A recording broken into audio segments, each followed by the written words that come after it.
মাত্র 50 টাকায় আজকে আমি এই গোটা মেলাটা ঘুরবো। 50 টাকার চ্যালেঞ্জ নেওয়াটা আমার উচিত হয় না, কিন্তু চ্যালেঞ্জ তো চ্যালেঞ্জই হয়। মেলায় ঢুকে দেখি নাকি এখানে অনেক রকমের জলের গ্লাস বিক্রি হচ্ছিল, আর এখানে একটা ট্রফিও ছিল।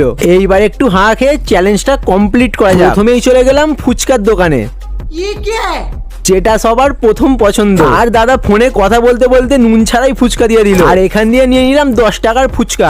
এইবার ঠিক আছে। আর 10 টাকার ফুচকা খাওয়ার পর আমার কাছে 50 টাকার মধ্যে বেঁচে আছে 40 টাকা তান্দুরি চা, যেটা খেতে আমার খুবই বেশি ভালো লাগে। আর এখানে একটু নিনজা টেকনিক দেখিয়ে দিয়ে দিল 1 কাপ গরমা গরম তান্দুরি চা। আর চাটা 1 চুমুক দেওয়ার পর বেশ ভালোই খেতে লাগলো। আর আমার কাছে আছে মাত্র 20 টাকা। আর এখানে একটু ডান্স দেখার পর প্রেমটা অভিশপ্ত, কারণ প্রেমিকা বিষাক্ত জেনে চলে গেলাম এই নারকোদ্দলায় উঠতে। কিন্তু আর মাত্র 20 টাকা বেঁচে থাকা এখানে উঠতে পারলাম না, তাই এখান দিয়ে 20 টাকার ঘুগনি নিয়ে নিলাম। আর আমি এখন বিরাট কোহলির মাছের দোকান থেকে বাড়ি যাই। আর তোমরা এরকম মিনি ব্লগ দেখে চ্যানেলটাকে সাবস্ক্রাইব করে নাও।